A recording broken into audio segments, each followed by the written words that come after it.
These are the recent updates of the Russian special military operation in Ukraine, Wednesday, 22nd June 2022. The armed forces of the Russians stated that the enemy suffers heavy losses. On June 21st, a high-precision weapons attack by the Russian aerospace forces led to the destruction of 500 servicemen from the 59 workshop of the Okean shipyard in Nikolaev. The soldiers of the battalion of the 57th Mechanized Infantry Brigade defending near Gorskoye, Podlosnoye, Prubovka, Lugansk People Republic refused to obey the order of their command and abandoned all their position after having lost over 60% of their staff. At that night, the Ukrainian command evacuated up to 30 wounded and 8 killed American and British mercenaries to avoid their capture by the units of the Russian armed forces in the view of the possible defeat of the units of the 14th Republic. Українці, українки, наші захисники і наші захисниці. Сьогодні 22 червня, День скорботи і вшанування пам'яті жертв війни. Тієї війни, яка назавжди мала залишитись в історії ХХ століття і ніколи не мала повторитись, але повторюється. Сьогодні немає дефіциту слів про те, що Росія зробила 24 лютого, те ж саме, що нацисти 22 червня. Багато про це сказано. Я хочу додати тільки одне: тоді між ранком вторгнення і поразкою агресора минуло 1418 днів. Ми ж маємо звільнити нашу землю і прийти до перемоги. Але швидше, значно швидше. Це наша національна мета, і ми маємо працювати на її реалізацію щоденно. Не тільки держава, а кожен громадянин. Кожна громадянка на тому рівні, на якому це можливо.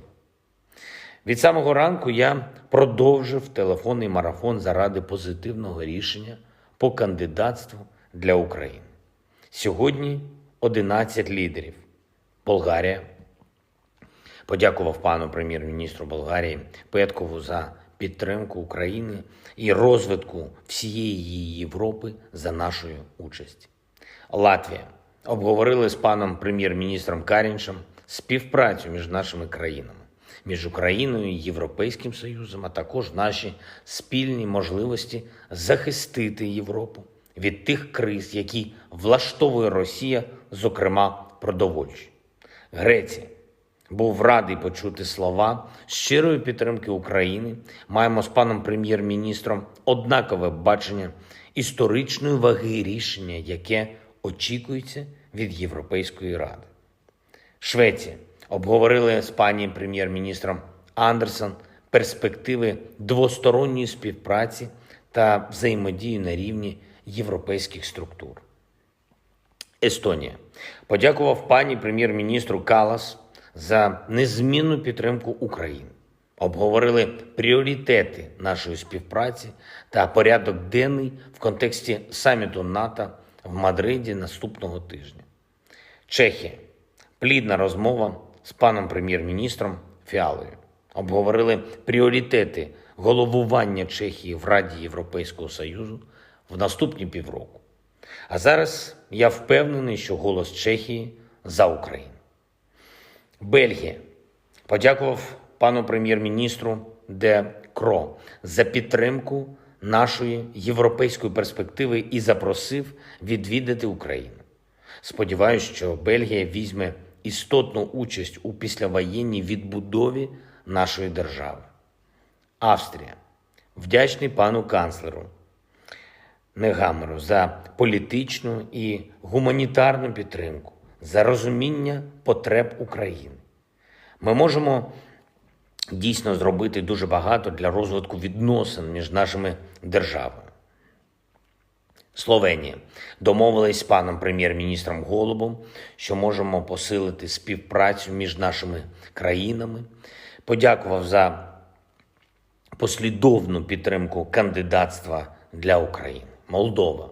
Говорив з пані президенткою Сандою. Взаємно підтримали одне одного. Напередодні важливого засідання Європейської Ради. і будемо допомагати одне одному швидше пройти цей шлях до Європейського Союзу. Сьогодні знову говорив з президентом Литви Гітанасом Науседою. Висловив йому повну підтримку у зв'язку з ситуацією навколо Калінінградської області Росії. Завтра продовжу такий марафон. Маємо забезпечити максимальну підтримку нашої державі. Ключове європейське рішення. Очікуємо. Очікуємо завтра. Надвечір. Окупанти били по Миколаєву. 7 ракет. На щастя, загиблих не було, 5 людей поранені. Були удари і на Харківщині. Є жертви. Обстрілювали прикордоння Чернігівської і Сумської областей. На Донбасі масовані авіаційні і артилерійські удари. Мета окупантів на цьому напрямку незмінна. Вони крок за кроком хочуть знищити весь Донбас. Весь Лисичанськ, Слов'янськ, Краматорськ, будь-яке місто. Їм потрібно все зробити таким, як Маріуполь. Повністю розбитим. Ось чому ми знову і знову наголошуємо на прискоренні постачання зброї для України. Якнайшвидше потрібен паритет на полі бою, щоб зупинити цю д'явольську армаду і посунути її за кордони України. Я вдячний Сполученим Штатам Америки за допомогу і в розслідуванні воєнних злочинів на території України. Вдячний пану Елі Розенбауму за готовність приєднатися до встановлення справедливості. Він один з тих американських розслідувачів, кому вдалося викрити багатьох нацистів. Наша спільна слідча група має бути максимально сильною, щоб ніхто з російських злочинців не уникнув покарання.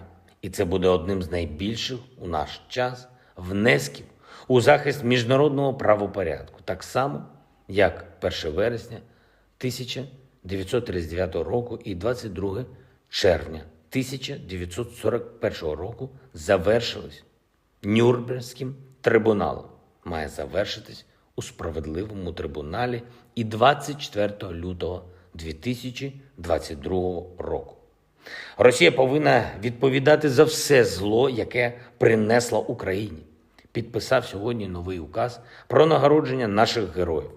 Державними нагородами відзначено 195 учасників бойових дій, із них 17 посмертно. Вічна пам'ять усім, чиї життя забрали окупанти. Вічна слава кожному і кожній, хто воює за Україну. Готуємось до історичного рішення Європейської Ради. Залишаються лічені години до нього. Слава Україні! Terima kasih sudah nonton. Jangan lupa like, subscribe, dan share ya.